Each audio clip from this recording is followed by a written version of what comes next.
benvenuti a questa edizione. Vediamo subito i titoli. Al via il processo a porte chiuse per lo stupro della Villa Bellini a Catania. Alla sbarra 5 giovani egiziani accusati di aver abusato di una ragazzina di 13 anni nei bagni pubblici. 2 i tronconi processuali. Movida selvaggia a Palermo, la videodenuncia di un turista. Musica a tutto volume in strada ogni weekend. La Will, mancano 180 agenti di polizia. Quarta giornata dell'Expo Divinazione che guarda al futuro dell'agricoltura. A Siracusa il ministro Lollobrigida annuncia 37,4 milioni di fondi dell'Unione Europea, ma i trattori tornano a protestare. Gelato gusto mafia, la Guardia di Finanza sequestra le gelaterie Charbà dell'imprenditore palermitano Mancuso. Il re del gelato era in affari con il boss Michalizzi. Caro voli, esauriti i fondi regionali per i rimborsi ai residenti, ma Schifani annuncia nuovi investimenti. Calcio, 2 gare casalinghe per il Catania, domani contro il Cerignola, poi il Monopoli, tutte squadre in alta classifica. Il Palermo fa rotta verso Napoli, Dionisio e Conte adotteranno un ampio turnover.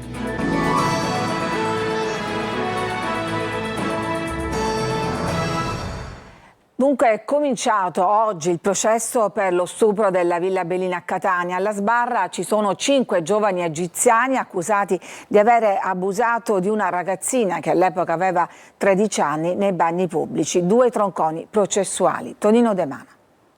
Si divide in 2 tronconi processuali d'inchiesta sulla violenza sessuale di gruppo contestata a 5 egiziani ad una 13enne avvenuta il 30 gennaio scorso nei bagni di Villa Bellini. Davanti al gruppo Montuori questa mattina è iniziata l'udienza del processo con rito abbreviato ad uno degli egiziani accusato di aver abusato della ragazza davanti al suo fidanzato di 17 anni. Oggi non ha parlato, era presente in videocollegamento Teams. Nei mesi precedenti ci sono stati delle spontanee dichiarazioni che ovviamente sono e costituiscono il compendio istruttorio su cui poi si valuterà chiaramente si procederà al rito abbreviato. Nel procedimento hanno chiesto di potersi costituire parte civile il Comune di Catania, i familiari della vittima, i familiari del 17enne ed alcune associazioni antiviolenza. Contestualmente, davanti alla seconda sezione penale, è iniziata l'altra udienza a porte chiuse a carico di altri 4 a processo con il rito ordinario. Determinanti sono state le dichiarazioni della 13enne e del suo fidanzato all'epoca dei fatti che hanno riconosciuto gli aggressori. Processo alle battute iniziali, come ribadisce il legale della 13enne. È stata un'udienza interlocutoria, così come quella relativa al giudizio abbreviato e l'attività vera e propria dei lavori inizierà alla prossima udienza. Fondamentale anche in sede di incidente probatorio la testimonianza del 17enne che si trovava con la vittima dello stupro. Psicologicamente come sta il suo assistito? Era già affetto da problematiche comuni ad altri suoi coetanei, però aveva già riportato un disturbo da stress post-traumatico. Potete immaginare che ovviamente questo incide su un equilibrio psichico. C'è stato anche un accertamento peritale sulla sua, nonostante il disturbo, piena capacità di testimoniare, e poi si è passati all'incidente probatorio. 3 dei 4 imputati sono detenuti, 1 è agli arresti domiciliari. Solo uno di loro era presente in aula. Udienze aggiornate al 15 e 25 ottobre. E torniamo ad occuparci di movida selvaggia a Palermo. Al Borgo Vecchio i residenti protestano, parlano di musica a tutto volume in strada ogni weekend. E un turista ha ripreso la scena e è arrivata una videodenuncia. Guardiamo insieme dunque cosa succede in questo quartiere palermitano. Il servizio di Marco Gullà.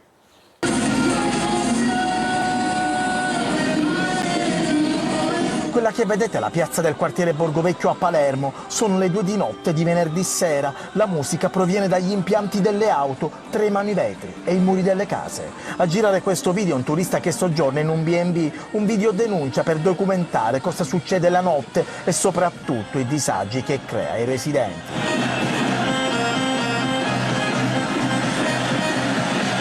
I giovani parcheggiano le macchine una accanto all'altra, le casse hanno una potenza di watt da concerto rock. Non ne possiamo più, viviamo nell'inferno, sottolineano i residenti. Chiamiamo le forze dell'ordine e ci dicono che sono impegnati. Tanti giovani bevono e si ubriacano e trascorrono la notte a ballare. In queste immagini vediamo anche bambini molto piccoli che nonostante l'orario sono ancora svegli. Si vedono le stesse scene della Vucciria, dove sabato notte si è verificata l'ennesima rissa con un giovane di 21 anni accoltellato. La Will Polizia lancia l'allarme, troppi tagli al personale, in 10 anni 180 agenti in meno e poi non tutta la città è coperta dalle telecamere della control room e per i 100 nuovi vigili urbani bisognerà attendere fino al 2025. Intanto a Palermo la musica sembra essere sempre la stessa.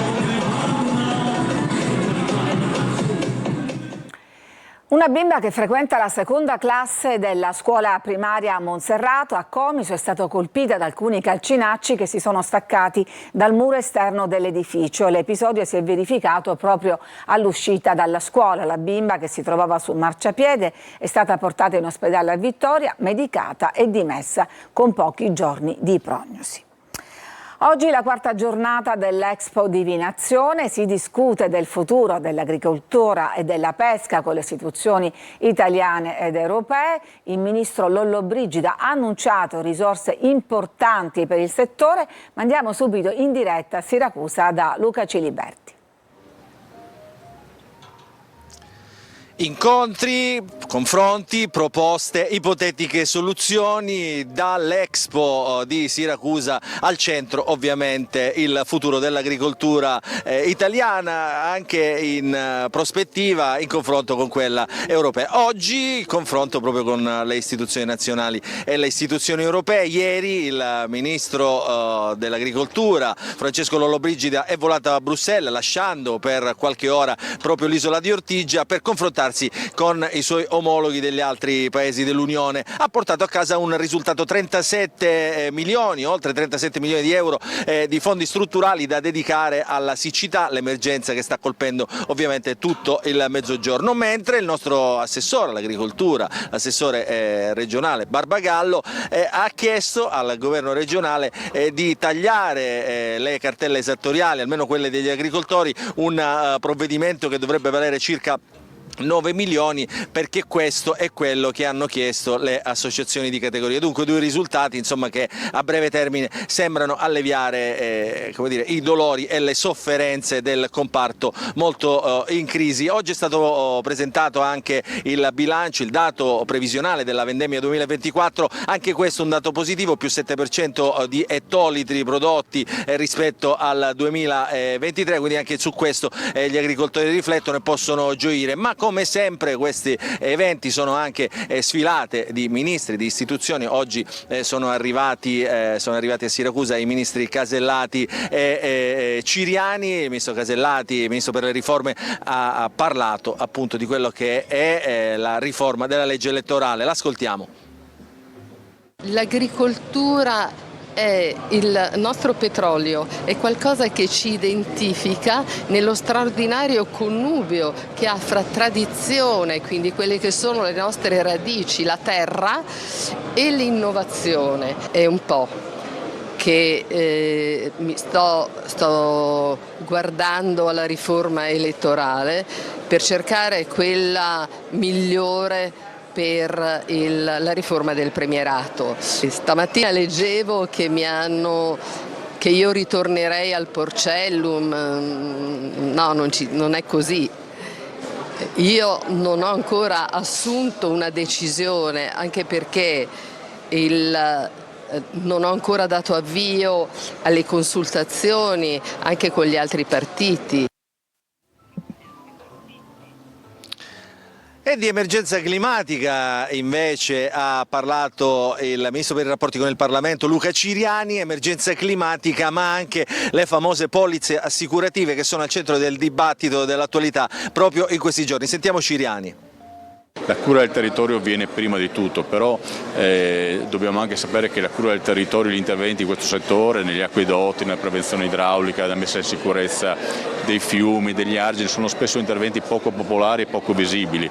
Ecco, dobbiamo avere il coraggio di dire che questi sono interventi prioritari, anche se magari non portano voti, non portano l'attenzione che portano altre opere che naturalmente hanno una visibilità più alta in tema alle polemiche, alle discussioni sulle polizze. Arriva un momento in cui lo Stato non è più in grado di rimborsare e ristorare i danni, quindi abbiamo deciso il governo di introdurre delle polizze obbligatorie per le imprese e credo che sia una scelta inevitabile. E poi si discute di cosa fare dei privati, delle case, certamente non una nuova tassa sulla casa, ci mancherebbe altro, abbiamo fatto di tutto per evitare le tasse sulle abitazioni, però un dibattito serio, non ideologico, oggettivo su come affrontare le alluvioni, i danni che sono sempre più intensi, questo va fatto sicuramente. E voglio anche dire però che questo delle polizze delle imprese e magari in un futuro delle case, non so, comunque calmierate da un intervento pubblico non può essere un alibi per gli amministratori per non fare il loro dovere. Ecco, vorrei che fosse chiaro questo. La giornata, la quarta giornata di Expo Divinazione 2024 qui a Siracusa si concluderà con delle attività più leggere, ovviamente meno confronti. Oggi ci sarà un'intervista nella piazza principale di Siracusa, Ortigia, con Albano Carrisi. Albano Carrisi, il famoso cantante che per passione è anche un contadino, quindi racconterà curiosamente anche questa sua scelta. Vi restituisco la linea. Grazie a Luca Ciliberti. Intanto mentre i ministri discutono, i campi sono a secco, gli invasi sono vuoti e torna la mobilitazione degli agricoltori. Gerry Italia. Stesso posto, stessa protesta. A distanza di 8 mesi dall'onda verde che portò in piazza migliaia di operatori agricoli siciliani, un centinaio di agricoltori, trattori e mezzi agricoli tornano a presidiare la SS 117 bis che da Gela porta a Catania per una mobilitazione contro le politiche agricole del governo. Mentre a Siracusa si tiene il G7 Agricoltura riservato ai ministri dei paesi di riferimento nell'economia mondiale, gli agricoltori patiscono le terribili conseguenze della siccità e di scelte anche politiche che non vanno nel senso atteso, un paradosso insopportabile per tutti gli operatori. Qua manifestiamo per il basso o quasi niente raccolto che c'è stato, la problematica insomma, di tutti gli effetti, di tutte le cartelle che arrivano perché in qualche modo si devono pagare, mentre a distanza di 100 più chilometri di distanza vengono spesi i soldi a feste e a festeggiamenti. Nei campi intanto l'acqua non arriva, le dighe sono a secco, i prezzi delle materie prime sono alle stelle, le aziende non riescono a competere con i mercati esteri. Siamo stufe e penalizzate le pene che ne stanno facendo, perché loro cercano sempre che vogliono soldi, cercano tasse, tutto cosa aumentano, il prodotto nostro, tasso zero, non male niente. Perciò come andiamo a fare? Gli operatori del settore alzano la voce contro le politiche agricole imposte dall'Unione Europea, che vengono definite disastrose e distruttive per l'intero comparto. Noi non possiamo seminare, non abbiamo le possibilità, dopo venendo da un'annata siccitosa come questa, non abbiamo più le forze da seminare, mica c'è qualcuno che ci spinge abbassando i costi e ci invoglia a produrre. A portare la solidarietà agli agricoltori anche i sindaci di Gela e Niscemi, Terenziano Di Stefano e Massimiliano Conti. Torniamo alla cronaca. La Guardia di Finanza di Palermo ha sequestrato le gelaterie Charbà dell'imprenditore Mancuso, che era in affari con il boss Michalizzi. Roberta Lunghi. Le mani della mafia nel settore delle gelaterie artigianali a Palermo erano più ampie di quanto già scoperto. Dopo l'arresto in agosto del re del gelato Mario Mancuso per la bancarotta del marchio Brioscià nel 2021 e del suo socio, il boss Michele Michalizzi, con il relativo sequestro di 1,5 milioni di euro, oggi arriva il sequestro di 2 gelaterie e pasticcerie e il relativo marchio Charbà in via Terra Santa e a Mondello. Michele Michalizzi e Mario Mancuso sono accusati a vario titolo di concorso esterno in associazione mafiosa, estorsione aggravata dal metodo mafioso, trasferimento fraudolento di valori e bancarotta fraudolenta. Michalizzi, 75 anni, genero dello storico capo mafia Rosario Riccobono, era tornato in libertà nel 2015 dopo 20 anni di carcere. Avrebbe deciso tutto sull'andamento delle gelaterie, gli investimenti, le assunzioni e anche la bancarotta. Il sequestro disposto dal GIP supererà supererebbe i 2 milioni di euro. Le famose gelaterie resteranno comunque aperte, considerate alla nomina di un amministratore giudiziario. Arrestato a Paderno Dugnano nel milanese il latitante Giuseppe Montedoro, boss del clan mafioso di Riesi. I carabinieri lo hanno individuato all'interno di un residence. L'inchiesta, che ha già portato alla condanna di 3 imputati, è nata dalla denuncia di un imprenditore vittima di estorsione. 30.000 euro da consegnare ad un'altra famiglia di Cosa Nostra, i Cammarata. Alla vista degli agenti scappa di casa con la droga in un borsone, ma viene inseguito e arrestato. È accaduto in via Missori a Catania. Un cane poliziotto ha permesso di scoprire oltre 2 kg di marijuana e decine di dosi di cocaina e crack. Nella sua abitazione, protetta da sistemi di sicurezza, c'era anche una pistola con un silenziatore. In cantina gli agenti hanno trovato la moglie e la figlia di 5 anni dello spacciatore. Si avvicina la fine dell'anno e torna il caro voli. Gli sconti regionali lanciati lo scorso anno sono già stati bloccati per carenza di fondi, ma la Regione annuncia l'arrivo di altri 6 milioni di euro. Maglio Viola. 6 milioni di euro per rimpinguare la dotazione regionale per gli sconti sui voli da e per la Sicilia introdotti lo scorso anno. Lo annuncia il governatore Renato Schifani dopo che le associazioni dei consumatori hanno denunciato lo stop ai rimborsi. Sulla piattaforma dedicata compare un messaggio che in poche parole annuncia che i soldi sono finiti. Gli sconti erano stati lanciati lo scorso mese di ottobre e dovevano durare fino al 31 dicembre di quest'anno. Si tratta di uno sconto del 25% per tutti i residenti in Sicilia per i voli, ma che può arrivare fino al 50% per alcune categorie più fragili. Gli sconti vengono applicati direttamente all'emissione del biglietto dalle compagnie che hanno sottoscritto una convenzione con la regione, mentre i siciliani che viaggiano con altre compagnie, ad esempio Ryanair, possono chiedere il rimborso di 1/4 del prezzo del biglietto sull'apposita piattaforma, che però al momento è bloccata.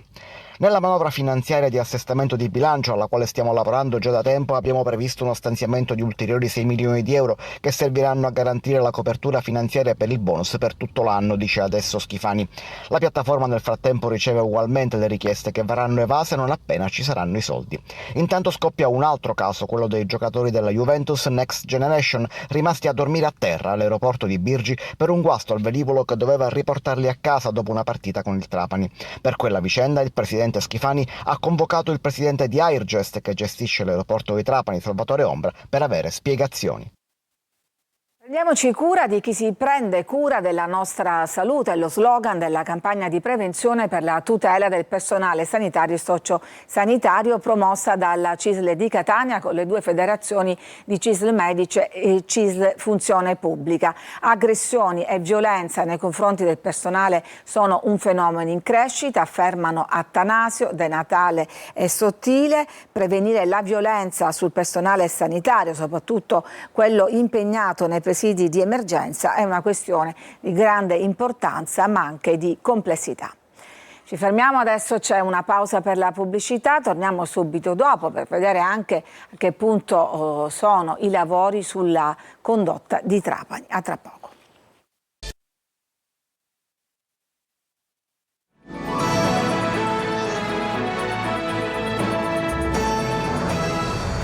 Catania tra le 12 città europee che prenderanno parte a un progetto per il censimento dei senza tetto in città. Desiree Ferlito.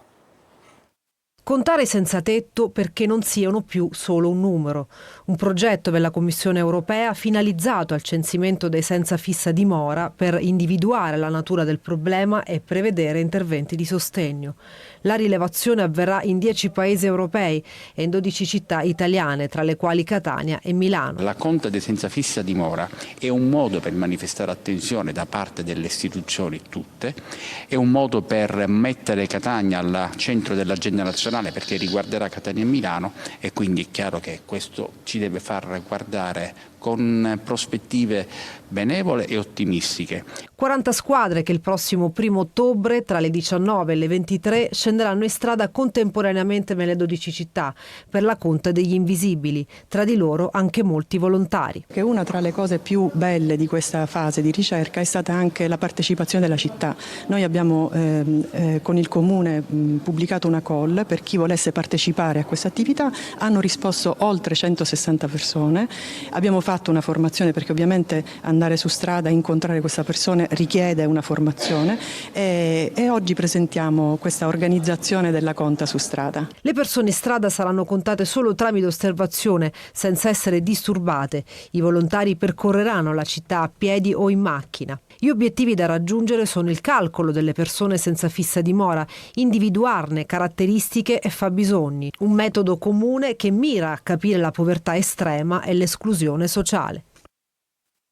A Catania nasce Agorà, la cittadella della carità. In un unico grande abbraccio di amore e solidarietà, la possibilità di rinascere per padri separati, donne ferite dalla vita, ragazzi che non hanno trovato il loro posto nella società, poveri e migranti. Adelaide Barbagallo ne parlerà alle 14.30 in diretta su Telecolor con padre Mario Sirica. L'appuntamento è dopo il TG, la trasmissione è anche in streaming sul sito lasiciliaweb.it. Messaggi al 342 745 5005.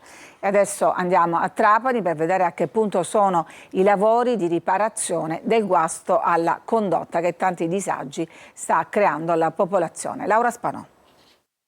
Corsa contro il tempo nel trapanese per evitare la dispersione nelle campagne di acqua potabile che fuoriesce dalla falla apertasi 2 giorni fa nella condotta che da Bresciana porta l'acqua a San Giovannello e da qui a Trapani. Oggi niente distribuzione idrica nel capoluogo. Dopo lo svuotamento della condotta, gli operai inizieranno i lavori per avviare gli scavi necessari a riparare la falla. In base alla gravità del danno, che non appare di piccola portata, verranno prese le misure della giunzione che dovrà essere montata. Una condotta vecchia di 50 anni per la quale sindaco e amministrazione chiedono riscontri urgenti ai progetti di ammodernamento presentati dal Comune. L'emergenza idrica continua anche nell'Ennese. La Procura ha avviato un'indagine esplorativa per accertare eventuali profili di illegalità. Sotto la lente di ingrandimento, la turnazione della fornitura idrica, le bollette da pagare nonostante il disservizio e la questione autobotti in mano ai privati. Il rischio del mercato nero dell'acqua è altissimo. La penuria d'acqua riguarda anche la provincia di Caltanissetta. Qui ha fatto infuriare tutti l'abbondante innaffiata dell'erba sintetica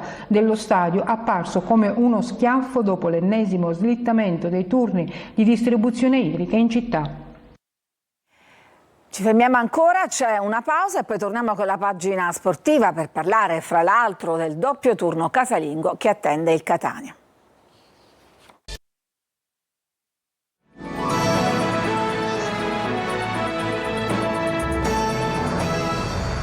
E siamo al calcio, il Catania atteso da un doppio turno casalingo, ci dice tutto Francesco Triolo.